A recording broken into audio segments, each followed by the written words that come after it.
Mesdames, Messieurs, bonsoir et merci de préférer la télévision nationale. Au sommaire de cette édition, valorisation du potentiel maritime guinéen. La préparation des projets dédiés à l'économie bleue a été lancée ce matin.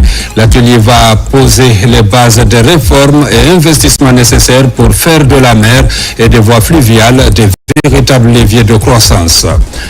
En Guinée, au compte de 2025, des réalisations majeures, des chantiers structurants et des actions stratégiques ont permis de façonner le développement des infrastructures et des transports. Récolte du fonio du côté de Dalaba, il s'agit de 18 hectares réalisés par une association locale. Le but, soutenir l'autosuffisance alimentaire dans le pays. C'est tout pour les titres. Une fois encore, bonsoir et bienvenue dans ce journal. Le gouvernement guinéen franchit une nouvelle étape dans la valorisation du potentiel maritime national. Le Premier ministre, chef du gouvernement, a procédé ce lundi à Conakry au lancement officiel de l'atelier technique du modernisation et du mécanisme de préparation des projets dédiés à l'économie bleue, un cadre de travail stratégique qui vise à poser les bases des réformes et investissements nécessaires pour faire de la mer et des voies fluviales des véritables leviers de croissance, d'emploi et de souveraineté pour la Guinée. Reportage Adi Kamara. Ce lundi, le Premier ministre chef du gouvernement vient procéder au lancement technique du mécanisme de préparation des projets pour l'économie bleue en Guinée. C'est un cadre de réforme et d'investissement afin de mieux intégrer le potentiel des ressources océaniques, côtières et fluviales de notre pays. Ici, l'enjeu est de taille. La rencontre priorise les investissements nécessaires à l'exploitation durable de notre immense patrimoine océanique. La gouvernance des ressources naturelles, qui sont appelées autrement bien communs, appelle à la multisectorialité, mais aussi à l'intégration des actions. Comme disait un penseur, un bien commun ou tout bien commun en libre accès nous amène à la ruine. J'aimerais dire que cette ruine est la raréfaction, la pollution ou alors la disparition de la ressource. L'économie bleue est un impératif économique et écologique. Pour sa promotion, il faut bâtir des projets susceptibles de renforcer la transformation environnementale, économique, sociale et durable. Lorsque la Guinée se tourne vers la mer et regarde l'avenir, aujourd'hui en lançant le mécanisme préparatoire pour l'économie bleue, nous faisons un pas décisif vers une Guinée qui assume son destin maritime et qui transforme son potentiel en croissance, en emploi et en souveraineté. Nous avons le privilège d'appartenir à l'océan Atlantique. Ce privilège n'a de sens que si nous en faisons une force. Nous devons nous engager à bâtir une économie bleue moderne, respectueuse de nos écosystèmes et génératrice d'opportunités pour notre jeunesse. Une économie qui s'appuie bien entendu sur la science, l'innovation, la concertation et sur l'excellence de nos compétences nationales. Le gouvernement guinéen et ses partenaires entendent développer des outils de gestion de projets et de suivi adaptés aux spécificités de l'économie bleue durable. Le Premier ministre Amadou Riba a reçu aussi cet après-midi la nouvelle direction de Ciment de Guinée, désormais portée par le groupe Hillside Triomphe. Une rencontre stratégique consacrée à l'avenir du secteur cimentier, à la modernisation de l'entreprise et à son rôle dans les grands chantiers nationaux. Au sortir de l'audience, le porte-parole de la délégation s'est prêté aux questions de la presse. Il est au micro de Ousmane Bangoura. Ciment de Guinée a pu trouver des solutions pour son déchargement de matières premières dans un port du pays et du coup n'est pas nécessairement concentré au niveau du port autonome de Conakry où toutes les entités se retrouvent assez congestionnées. Donc l'idée c'est de faciliter, de permettre la circulation des biens et aussi encore plus d'assurer le bon fonctionnement des projets de l'État, de l'administration, du gouvernement. Donc c'est un peu par ça que je dis que nous, Ciments de Guinée, nous sommes plutôt pourvoyeurs de solutions et accompagnateurs de cette administration guinéenne. Ce que vous devrez savoir, nous avons des ambitions d'être encore plus proches de nos clients, de nos consommateurs, de contribuer encore plus à la construction de ce pays parce que nous sommes le ciment de Guinée. Nous avons été le moteur, nous serons le moteur de la construction dans ce pays. Nous avons beaucoup d'ambition, nous avons des objectifs d'utiliser encore plus du matériel local. Nous avons des objectifs de créer de la valeur au local et que de continuer à faire des opérations comme ça se fait aujourd'hui. Mais les objectifs sont nets. Je pense que vous aurez le temps de les découvrir au fur et à mesure qu'on évolue. Et cette équipe ici est prête à tout et pour tout pour arriver à de meilleurs lendemains dans l'objectif de croissance du pays. Santé, mise en service de la centrale de production d'oxygène médical de Mamou, située dans l'enceinte de l'hôpital régional. Elle va assurer la fourniture de l'oxygène aux hôpitaux préfectoraux de Mamou, Dalaba et Pita. Reportage Tcherno Maroufba, Mohamed Mpati Kamara. Elle constitue désormais la 6e centrale de production d'oxygène médical à l'intérieur du pays. La centrale de l'hôpital régional de Mamou pourrait produire environ 140 bouteilles d'oxygène par mois. Avec des installations modernes, cette centrale permettra aux hôpitaux de la région de Mamou d'avoir une autonomie en matière d'oxygène. La mise en service de cette centrale d'oxygène marque un tournant décisif dans l'offre de soins de la région de Mamou. Elle permettra désormais d'assurer un approvisionnement régulier et autonome en oxygène médical, non seulement pour l'hôpital régional de Mamou, mais aussi pour les 2 hôpitaux préfectoraux de Dalaba et de Pita, ainsi que pour l'ensemble des centres de santé de la région. Ces infrastructures traduisent une volonté commune de sauver des vies, de renforcer notre système de santé et de donner à chaque enfant une réelle chance de vivre et de s'épanouir. Avec la production d'oxygène sur place, la prise en charge des pathologies respiratoires sera désormais assurée dans cette structure hospitalière. Cette politique du gouvernement, à travers le ministère de la Santé, vise à répondre efficacement au manque de cet élément vital dans les hôpitaux de l'intérieur du pays. À travers des investissements structurants, comme ceux que nous célébrons aujourd'hui, la Guinée continue de moderniser ses infrastructures sanitaires, d'améliorer l'accès aux soins et de renforcer la sécurité sanitaire sur l'ensemble du territoire national.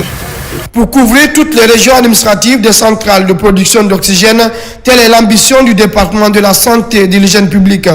Après Mamou, Farana aussi aura bientôt sa centrale de production d'oxygène. Santé encore avec ce vaste programme de rénovation et d'extension du dispensaire Saint-Gabriel. Les travaux prévus sur une période de 9 mois devront permettre d'améliorer la qualité des soins et d'augmenter la capacité d'accueil du centre. La cérémonie de pose de la première pierre a été présidée par son éminence, le cardinal Robert Sarah. Reportage Pascaline Yomalo, Marie-Angélique Bangoura. Le dispensaire Saint-Gabriel soigne, accompagne et soulage les populations de Matoto, de Conakry et des localités environnantes, avec une attention particulière portée aux plus vulnérables.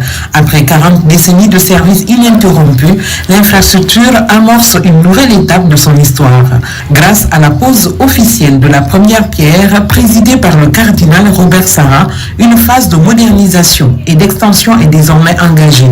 Celle-ci permettra dans 9 mois de doter le centre d'un cadre médical plus adapté et performant. Nous avons dû créer une maternité il y a quelques années et aujourd'hui l'affluence continuelle de malades et des personnes qui viennent frapper à la porte de ces dispensaires Saint-Gabriel. Porté par l'Église catholique de Guinée et soutenu par plusieurs partenaires techniques et financiers, ce projet ambitionne de renforcer le rôle humanitaire du dispensaire Saint-Gabriel dans le système de santé publique. Je tiens ici à saluer l'Église de Guinée et spécifiquement l'archidiocèse de Conakry qui gère plus de 17 centres de santé à travers le pays. Elle constitue un partenaire précieux pour le ministère de la Santé. L'objectif est clair, préparer les 40 prochaines années du dispensaire Saint-Gabriel. Nous allons remplacer 3 bâtiments anciens et vétustes par 2 bâtiments neufs, modernes et adaptés aux besoins actuels. Ces travaux seront largement financés par le groupe Topaz. Ils dureront 9 mois. Ainsi, nous pourrons faire tous les travaux en continuant notre mission. L'extension prévue permettra d'accroître significativement la capacité de prise en charge des patients. À terme, le centre pourra répondre plus efficacement à la forte demande médicale, garantissant ainsi la continuité d'un service essentiel pour des milliers de familles, notamment celles issues de milieux défavorisés. Et comme on parle des infrastructures, l'année 2025 a été marquée par des avancées significatives au sein du ministère des Travaux publics et du ministère des Transports, des réalisations majeures, des chantiers structurants et des actions stratégiques ont façonné le développement des infrastructures et de la mobilité. À travers cette rétrospective, je vous propose une vision d'ensemble des efforts conjoints déployés pour moderniser le territoire, améliorer les services publics et préparer l'avenir avec détermination. Aboubakar Junior Camara, Abraham Christophe Conté.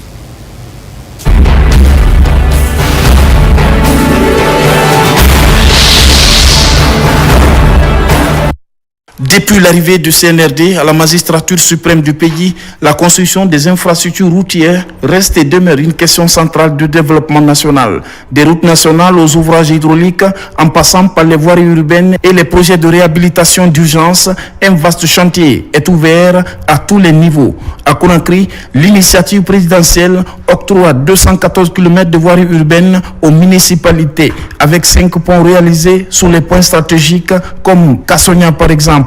2025 a été une année de réforme et de pragmatisme au ministère des Infrastructures et des Travaux publics. Les procédures de passation des marchés ont été revues et plusieurs contrats résiliés à cause du non-respect des clauses du contrat. Les routes nationales sont beaucoup prévues dans les perspectives du ministère des Infrastructures et des Travaux publics, notamment les routes Kankan-Kissidougou, Mamoun-Labé, Labé-Mali, Boké-Gawal, au compte du corridor nord et sud du méga-programme Simandou dans son volet infrastructure. Les infrastructures hydrauliques se réalisent à travers tout le pays, comme ici, dans le projet de construction et de bitumage de la route Boké-Kébou, ou encore l'inauguration du pont unique de Tanene, mais aussi la pose de la première pierre du pont unique de Farana. 3 autres ponts entre Kankan-Mandiana et le gigantesque pont de Sankarani à Mandiana qui désenclave le Grand Ouassoulou.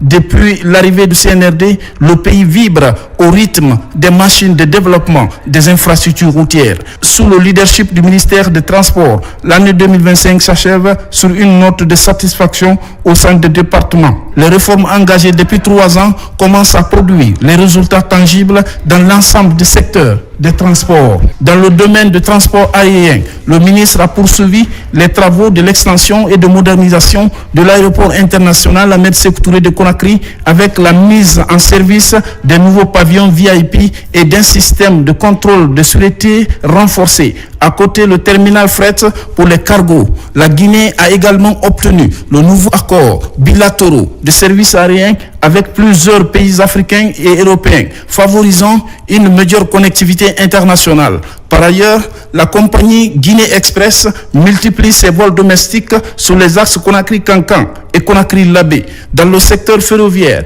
l'année 2025 aurait vu la relance du projet de train urbain de Conakry Express et la réhabilitation des voies ferrées. Ce projet pilote vise à désengorger la capitale et réduire le coût des transports pour les populations. Sur le plan maritime et portuaire, le port autonome de Conakry a connu une augmentation de 15% de son trafic de conteneurs grâce à l'amélioration des capacités de manutention et à la digitalisation des opérations portuaires. Des formations en sécurité maritime ont été également organisées pour les marins et les dockers, renforçant la sécurité des installations côtières.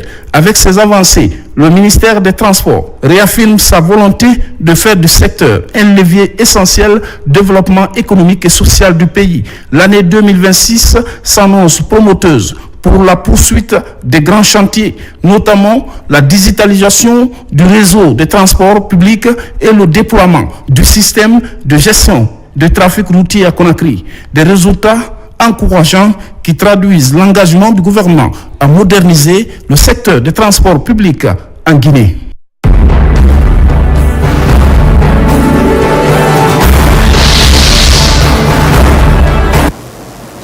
Toujours dans l'actualité, l'ambassade des Émirats arabes unis à Conakry a célébré les 54 ans de la fondation de l'État émirati. Plusieurs personnalités ont pris part à cette cérémonie, une occasion pour les Émirats arabes unis et la République de Guinée de renforcer leur amitié et de rappeler la qualité d'une coopération qui n'a cessé d'exister entre les deux pays. Compte rendu, Makeme Keleti Donzo. L'ambassade des Émirats arabes unis célèbre le 54e anniversaire de la fondation de l'État émirati. Une cérémonie à la fois festive et diplomatique qui a réuni des membres du gouvernement guinéen, des représentants du corps diplomatique, des opérateurs économiques et plusieurs invités. Ce moment a été marqué par des allocutions officielles mettant en avant les liens historiques et la coopération croissante entre les Émirats arabes unis et la Guinée. Nous aspirons à poursuivre dans la prochaine étape notre action commune pour renforcer la coopération économique, développer les investissements, le commerce et soutenir les programmes humanitaires au bénéfice des peuples des deux pays en vue d'un avenir plus prospère et stable. La soirée a été un véritable moment d'échange culturel. Les invités ont pu découvrir des aspects de la culture émirati, mais aussi échanger sur les perspectives de coopération dans les secteurs de l'investissement, de l'énergie, de l'éducation et des infrastructures. Ces relations ne cessent de se renforcer grâce à une vision partagée de progrès, de stabilité régionale et de partenariat gagnant-gagnant. Nous saluons particulièrement la contribution des Émirats arabes unis à l'accompagnement des projets de développement en République de Guinée, ainsi que l'engagement constant de votre pays en faveur de l'innovation, de la modernisation et de la coopération internationale. La célébration des 54 ans de l'État émirati confirme la volonté des Émirats arabes unis et la Guinée de poursuivre le renforcement de leur partenariat. Un anniversaire placé sous le signe de l'amitié et de la coopération. La Société africaine francophone d'ophtalmologie et la Société guinéenne d'ophtalmologie ont clôturé leur congrès conjoint, une rencontre d'envergure qui a réuni près de 400 participants, spécialistes, chercheurs et étudiants venus de plusieurs pays du continent. À l'issue de la rencontre sous-régionale, un certain nombre de recommandations majeures ont été retenues. Suivez le compte-rendu de Adia Toubari. Au total, les congressistes ont présenté 136 communications scientifiques, animé 5 panels de haut niveau et tenu 4 conférences plénières autour des grandes problématiques ophtalmologiques, notamment la lutte contre les glaucomes primitifs à angle ouvert, les nouvelles techniques chirurgicales et l'amélioration de l'accès aux soins. Au terme des travaux, les participants ont formulé plusieurs recommandations fortes. La grande recommandation, c'est maintenant l'utilisation de l'intelligence artificielle dans le cadre du diagnostic, dans le cadre du traitement ou de la prise en charge de certaines pathologies qui sont suscitantes comme les glaucomes, la rétinopathie diabétique, mais également dans le cadre de la prise en charge et du diagnostic des amétropies en milieu scolaire. Nous partons ici très rassurés de ce que les comportements vont changer en termes de diagnostic précoce, en termes de prise en charge et en termes aussi d'accompagnement par rapport à ces patients. Le comité d'organisation se félicite du succès de cette édition, marquée par une participation record et des avancées scientifiques majeures. Nous venons d'accomplir une œuvre historique scientifique à l'épanouissement de l'ophtalmologie en Guinée et dans la sous-région dans le cadre de la lutte et la prévention de la malvoyance, voire de la cécité, causée par le glaucome primitif à angle ouvert et les amétropies en milieu scolaire. Soyons donc chacun dans sa sphère d'activité et de responsabilité des leaders d'opinion et des acteurs avisés et engagés pour la poursuite de cette œuvre. Une édition réussie, applaudie par les participants qui positionnent davantage la Guinée comme une plateforme scientifique en pleine montée. Rendez-vous est désormais pris pour les prochaines rencontres à Niamey au Niger avec l'ambition partagée de faire reculer les maladies oculaires et de garantir une meilleure santé visuelle aux populations africaines. Début ce matin à Conakry de la formation de plusieurs journalistes sur l'intelligence artificielle au service des médias pour une couverture électorale efficiente et responsable organisée par l'AGIPEL avec le soutien des Nations Unies. L'événement a été marqué par la présence du président de la HAC et du ministre de l'Information. Les détails dans ce reportage de Tierno Ousmane Diallo. Avec le développement de l'intelligence artificielle, de nouveaux défis émergent et poussent à une adaptation dans de nombreux corps de métier. Pour les journalistes, l'intelligence artificielle offre de nouvelles opportunités, mais aussi appelle à une plus grande vigilance, notamment en période électorale, dans le traitement de l'information. Pour aider les hommes de médias à mieux travailler en tenant compte des nouvelles réalités avec l'intelligence artificielle, l'Association guinéenne de la presse en ligne, AGIPEL, avec le soutien des Nations Unies, entreprend un programme de formation à destination de 50 journalistes. L'intelligence artificielle, en effet, n'est pas un concept abstrait. Elle est désormais un outil concret au service du fact-checking, de la veille médiatique, de l'analyse des tendances, du traitement des données et même de la production de contenu, à condition, bien sûr, d'en faire un usage éthique, responsable et transparent. En leur donnant des outils adaptés et les compétences actualisées, nous renforçons la démocratie. En les aidant à se protéger de la manipulation de l'information, nous protégeons toute la société. En les utilisant pour travailler avec l'intelligence artificielle, nous préparons la Guinée offensive. La thématique de l'intelligence artificielle et la pratique d'un journalisme responsable en période électorale revêt pour le ministère de l'Information et de la Communication et la haute autorité de la communication une importance capitale. L'intelligence artificielle vous permet d'aller très vite, plus loin.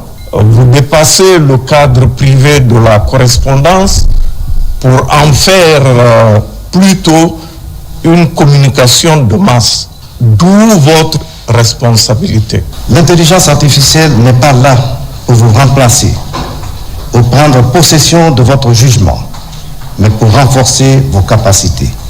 Toutefois, son usage dans les médias doit s'accompagner d'une vigilance accrue, respect de la neutralité journalistique, protection des données professionnelles des citoyens, préservation de la confiance du public dans les institutions et dans les médias. Cette formation vous donnera les clés pour utiliser l'intelligence artificielle avec discernement, afin que votre mission d'informer reste fidèle aux valeurs de vérité, de citoyenneté et de transparence.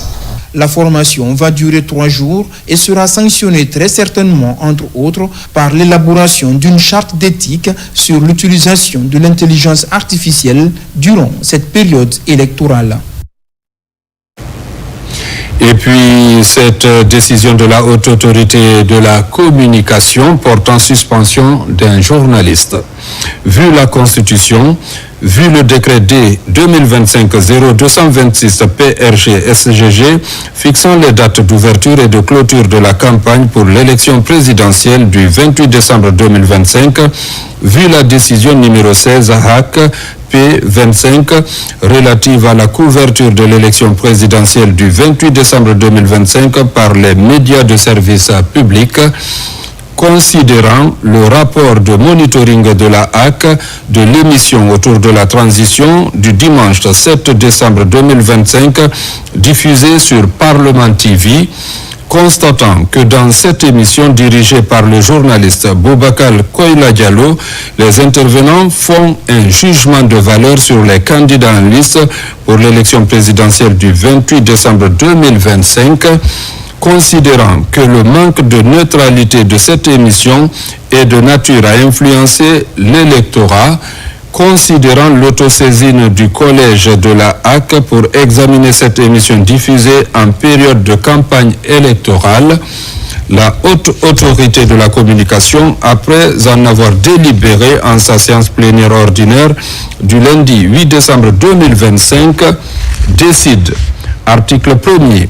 Monsieur Boubacar Koïla Diallo, animateur autour de la transition de Parlement TV, est suspendu jusqu'à nouvel ordre pour avoir animé une émission dans laquelle les intervenants ont manqué de neutralité entre les candidats en liste pour l'élection du président de la République.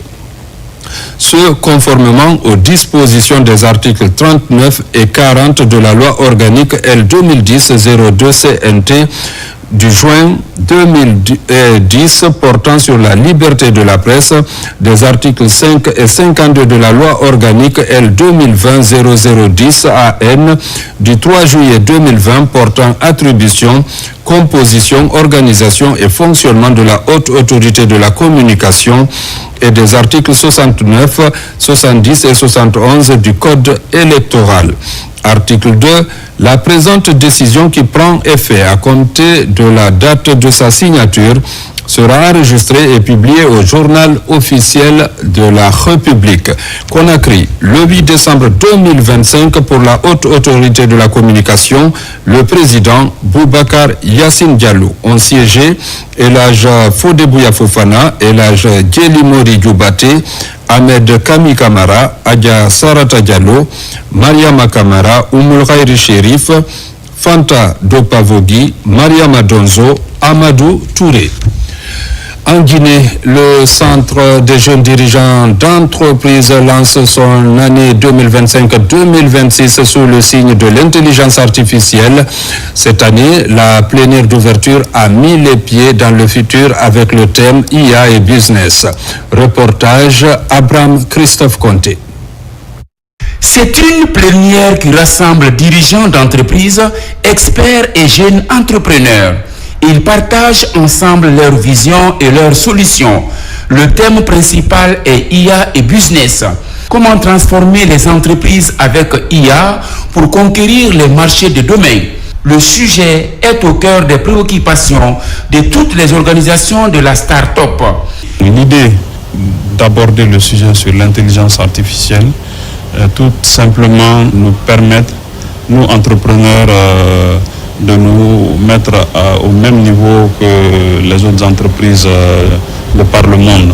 On ne veut pas rester en marge de cela, on veut se performer et être plus réactif, plus productif selon nos différentes activités. À travers cette plénière, les idées convergent pour mettre en valeur la révolution industrielle de l'intelligence artificielle et les progrès enregistrés dans le domaine avec la participation des jeunes dirigeants d'entreprises des pays de la sous-région.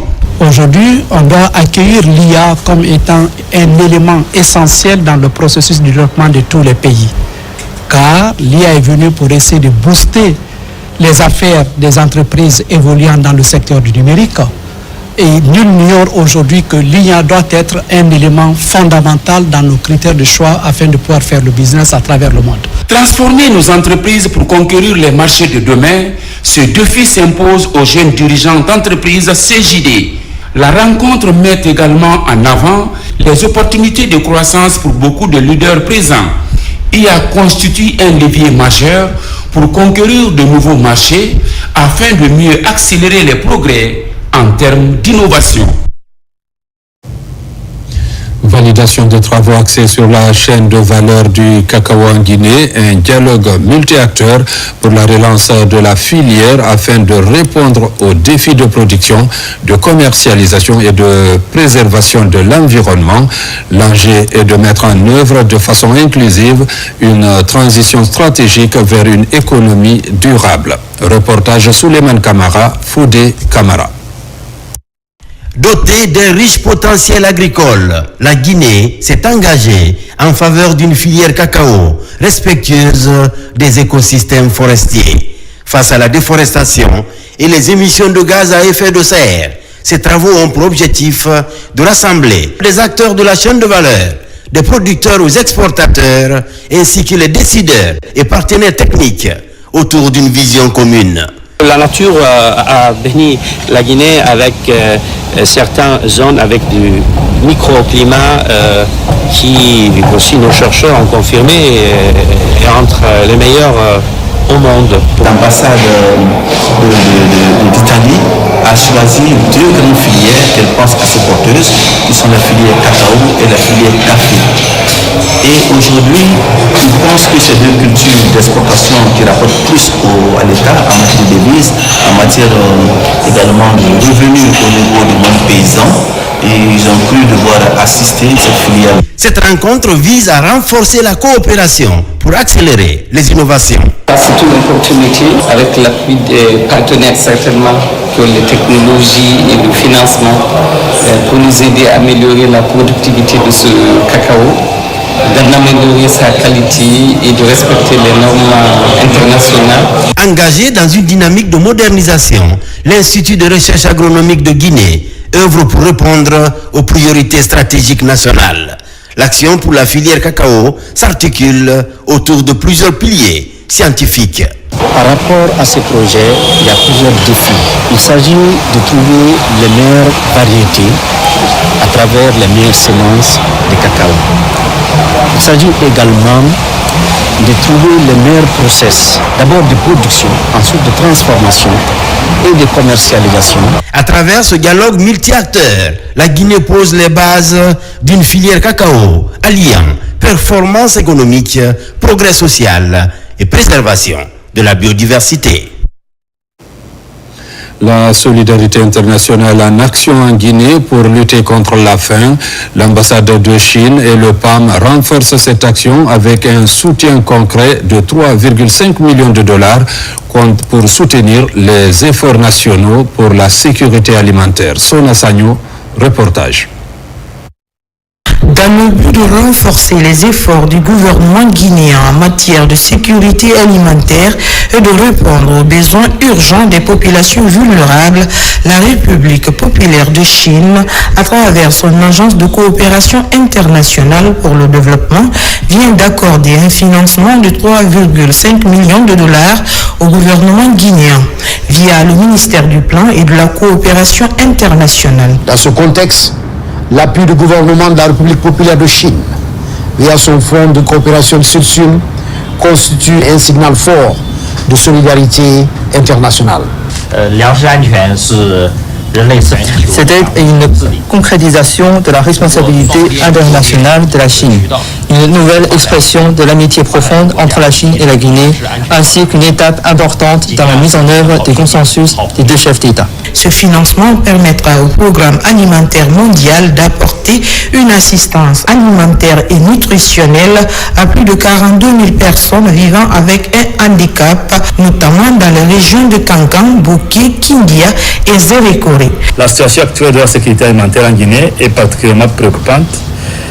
Le dernier analyse du cadre harmonisé et de la AGVSAM révèle que plus de 4 millions de personnes sont en situation d'insécurité alimentaire, dont une majorité en zone rurale. Dans ce contexte, le financement du gouvernement de la Chine vient à point nommé pour répondre aux besoins urgents des populations affectées. Une contribution majeure qui marque une avancée significative dans la lutte contre la faim et la malnutrition en Guinée. L'ambassadeur du Japon en Guinée était à son tour dans les districts de Bokaria, dans Kolabui et Tarensi à Kamsar. Le but est de visiter les magasins de stockage de riz et de la cantine scolaire du programme alimentaire mondial PAM en faveur des élèves. Partout, l'ambassadeur s'est réjoui des actions de cette institution qui accompagne la Guinée. Younousa Tawel Kamara.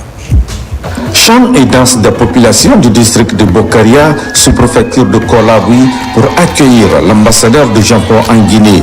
Après cet accueil chaleureux, l'ambassadeur visite le magasin de stockage de riz du programme alimentaire mondial d'une capacité de 50 tonnes construit en 2024. À côté, un autre magasin en cours de réalisation et les travaux avancent à grands pas. De là, l'hôte de marque se rend dans le district de Tarinsa, sous-préfecture de Kamsar, pour visiter également la cantine scolaire. C'est avec un immense plaisir et un grand honneur que nous nous retrouvons aujourd'hui à Kamsar, dans l'école primaire de Tarinsa, pour célébrer un partenariat exemplaire. Le gouvernement guinéen, à travers le PAM, arrive à se tenir des milliers de courriers ici des zones rurales avec un repas nutritif. À l'école élémentaire de Tarinsa se trouvent des élèves venus des différents villages de la contrée. Et tous les jours, ils reçoivent des repas pour améliorer leurs conditions d'études. Votre rôle en tant qu'ambassadeur est essentiel pour renforcer ces liens et forger de nouvelles possibilités d'assistance. L'école guinéenne est une priorité pour le gouvernement guinéen. Aujourd'hui, nous sommes là pour les cantines scolaires. Qui parle de cantines scolaires parle de motivation des parents, des enfants et des enseignants. Le programme de l'alimentation scolaire du PAM est une manière d'encourager la scolarisation des enfants de la contrée, mais surtout favoriser la fréquentation et le maintien de ces nombreux élèves à l'école élémentaire de Tarinsa. Intéressons-nous aussi à la récolte du fonio. Plus de 18 hectares réalisés cette année à Pellal, dans Kala, par une association de la localité. Cet exploit force l'admiration. Autorités et partenaires saluent les efforts des paysans. Reportage Mamadou Patebalde. Dans le but de promouvoir l'autosuffisance alimentaire, les habitants du district de Pellal, dans la préfecture de Dalaba, unissent leurs forces. Ce champ de fonio de près de 9 hectares est l'œuvre du groupement agricole Portal Remarena de cette localité.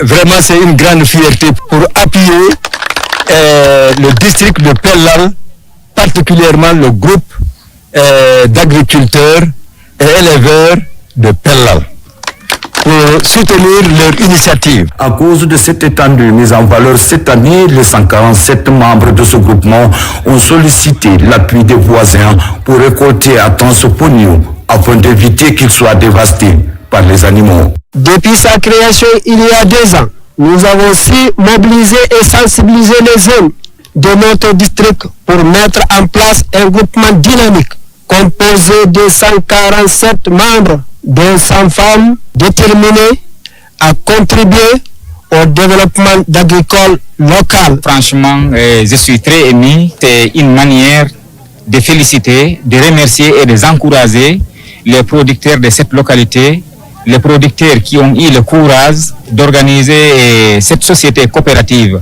Après cette étape de récolte, le groupement Portal Remarena de Pellal entend procéder à la transformation et à la commercialisation de cette denrée. Cependant, il sollicite l'appui des autorités à travers le ministère de l'Agriculture. L'assainissement de nos villes reste un défi majeur. Pour y faire face, le ministère de l'Hydraulique et des Hydrocarbures, dont les missions ont été étendues en octobre dernier à ce secteur, a décidé de consulter tous les acteurs sur le terrain pour élaborer son plan d'action. Reportage Mariam Kamara. Une grande rencontre de concertation a donc réuni à Conakry les responsables des communes, des quartiers, des secteurs, ainsi que les petites et moyennes entreprises chargées de la précollecte des déchets ménagers. L'objectif de cette rencontre était simple, faire un état des lieux précis et partager la même information avec tous les acteurs. Il était question de convoquer, de travailler avec les soldats de l'ombre, les hommes qui représentent l'État au plus près de la population. On a mis en avant déjà les efforts fournis par nos prédécesseurs, mais aussi dire que ça ne va pas, dire qu'il faut redoubler d'efforts. Ce sont des institutions fermes de M. le Président de la République. C'est pour cela que nous multiplions les activités sur le terrain, nous multiplions les rencontres, nous multiplions la compréhension, mais afin d'avoir des solutions concertées. Sans solution concertée, c'est difficile. Cette approche à la fois participative et innovante a permis de véritables échanges. Les participants ont pu exprimer leur point de vue pour une analyse en profondeur des problèmes dans le but d'améliorer la propreté de nos villes. Étant donné que nous avons les 3 S, le dernier S c'est la sanction, nous venons à cette sanction. Je vous dis que ça fait une semaine, nous avons arrêté plus de 50 personnes qui viennent jeter les ordures n'importe comment. Nous les faisons faire des travaux d'intérêt général à date. Moi je pense que l'État, pour régler le problème de salubrité, doit faire face à ce problème de décharge d'abord. Un camion prend les déchets pour rentrer à Dar es Salaam, des fois ça peut faire 24 heures, 48 heures. Le camion ne ressort pas. L'accès est difficile. Pour être plus efficace, des engagements concrets ont été pris. Les responsables à la base et ceux au sommet des communes ont promis de mieux collaborer à l'avenir. Les nombreuses recommandations qui sont sorties de ces discussions soutiennent la nouvelle politique du ministère. Validation du plan pluriannuel genre et équité 2026 à 2028. Elle a réuni personnel du ministère du Plan, partenaires techniques, organisations de la société civile et experts en égalité des genres. Objectif, finaliser la feuille de route qui orientera les politiques publiques pendant les 3 prochaines années. Reportage Ibrahima Keita, Marwan Kamara. Ils sont une trentaine, représentants des institutions publiques, organisations de la société civile, partenaires techniques et financiers. Tous réunis pour ajuster et valider les dernières orientations du plan pluriannuel genre équité 2026-2028. Un document considéré comme la feuille de route nationale en matière d'égalité. C'est un programme du ministère du Plan et de la Coopération accompagné par Enabel. La journée d'aujourd'hui, c'est pour non seulement valider les activités de correction des problèmes rencontrés au sein du ministère du Plan et de la Coopération internationale, mais également trouver le financement pour réaliser ces activités-là et également avoir l'appui technique pour réaliser ces activités. Au cours de cette journée, les participants ont passé en revue les objectifs, les indicateurs et les mécanismes de suivi afin de garantir un dispositif réaliste, cohérent, aligné avec des engagements internationaux du pays. C'est un document vraiment important pour la prise en compte effective du genre et pour l'intégration du genre dans tous les projets et programmes de tous les départements sectoriels. Nous avons aujourd'hui l'opportunité, chers amis, d'écrire une page importante ensemble, une page de l'histoire de la gouvernance publique de la Guinée. En validant ce plan, en mobilisant les ressources nécessaires, en renforçant les capacités, nous faisons un choix de société, celui d'une Guinée juste, inclusive, moderne, où chacun peut contribuer à la transformation nationale. Au terme de la rencontre, le document a été validé dans ses grandes lignes. Les prochaines étapes porteront sur la mobilisation des ressources et la mise en œuvre opérationnelle dès le début de l'année 2026. La vulgarisation de la bonne gouvernance et des principes démocratiques au cœur des activités de la société civile guinéenne. À Kindia, une rencontre d'échange d'idées a mobilisé plusieurs structures de la CONASOC. Ce renforcement de capacité vise à renforcer le leadership des acteurs pour contribuer au développement socio-économique en cette période de transition. Reportage Aboubakar Diaby. C'est un traditionnel exercice qui continue de mobiliser tous les acteurs de la société civile de la ville des Agrumes, axé sur la promotion de la démocratie et de la bonne gouvernance en République de Guinée. Cette remise à niveau se veut comme un tableau de bord pour veiller sur la gestion de la chose publique au bénéfice des populations guinéennes. Ici, à Kindia, les mécanismes de leadership responsable sont vulgarisés. L'objectif, c'est d'outiller tous les acteurs sur le leadership. Et lorsqu'on veut outiller les gens, nous sommes en transition. Il est nécessaire d'avoir quelques notions, même si on les a, mais de renforcer nos capacités sur la démocratie et aussi sur la bonne gouvernance. Et pourquoi nous parlons de leadership? Parce que le leadership, il y a des problèmes au niveau des organisations de la société civile. La plupart des organisations de la société civile manquent vraiment des capacités organisationnelles, mais aussi le leadership. Initié sous l'égide de la CONASOG, Avec l'appui de l'ambassade du Canada, ce renforcement de capacité vise à accompagner les actions de développement en Guinée. Le rôle de chaque acteur est rappelé dans le cadre de la réforme démocratique et de la promotion de la transparence au niveau des secteurs clés du pays. Nous sommes à une phase cruciale en Guinée. Donc, quelqu'un qui vient pour le renforcement des capacités sur ces thématiques-là, vraiment, c'est une bonne chose pour l'intéresser afin qu'il puisse aller vulgariser cela au sein de sa population locale. À travers ce conclave, de nouvelles stratégies sont définies pour une meilleure gouvernance inclusive. Des thématiques déroulées pour favoriser la mise en œuvre d'un plan d'action de développement local en faveur des collectivités. À l'intérieur du pays, des rendez-vous religieux se multiplient pour que règne le vivre ensemble avant, pendant et après la présidentielle. À Cancan, le quartier Farako était à l'honneur pour réunir les couches sociales autour du livre saint, au cœur des invocations, le renforcement du climat de paix et de cohabitation pacifique entre les fils du pays. Notre correspondant Tiamokaba rencontre. Suivez.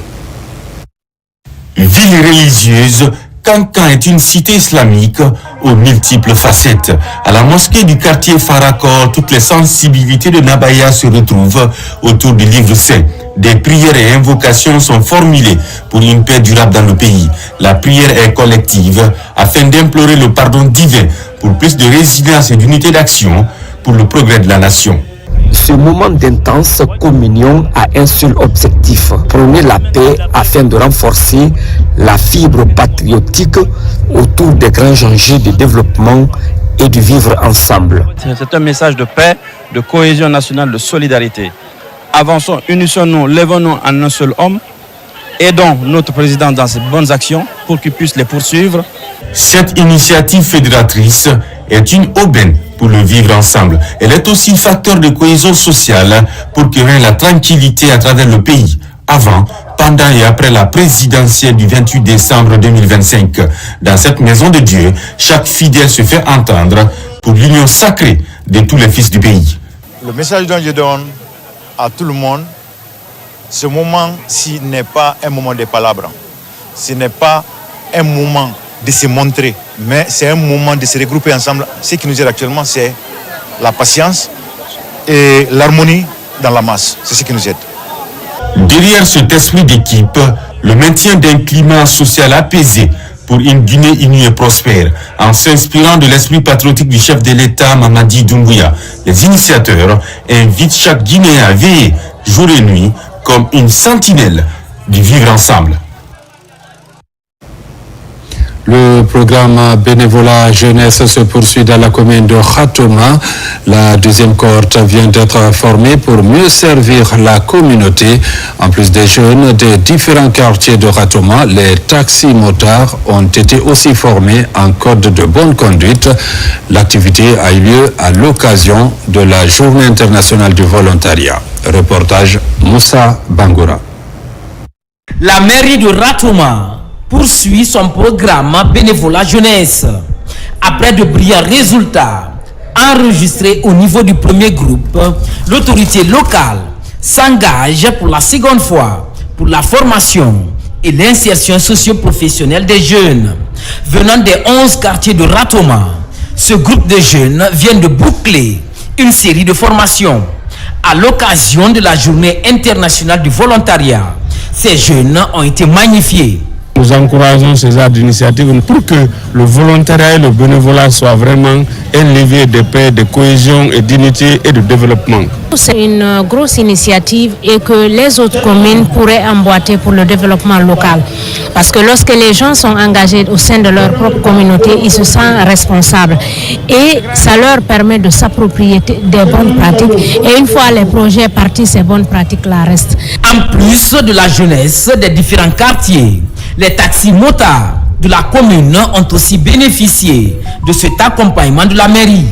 Les codes de bonne conduite et conduite défensive de moto leur ont été enseignés. Les taxis-motards de la commune de Ratoma font montre de civisme. Et c'est donc il faut encourager. Et la meilleure manière d'encourager, c'est de les motiver par une reconnaissance. Et on a d'autres cohortes de bénévolat de la commune qui sont très engagés et il fallait aussi les reconnaître. On a acquis une connaissance, comment se comporter envers les usagers. Donc la formation nous a apporté beaucoup de choses. S'engager pour apprendre, comprendre pour servir la communauté sont entre autres objectifs de l'administration communale de Ratoma qui multiplie les efforts dans le renforcement de capacité de la couche juvénile. Mesdames, Messieurs, c'est la fin de cette édition. Merci à vous qui nous suivez du côté.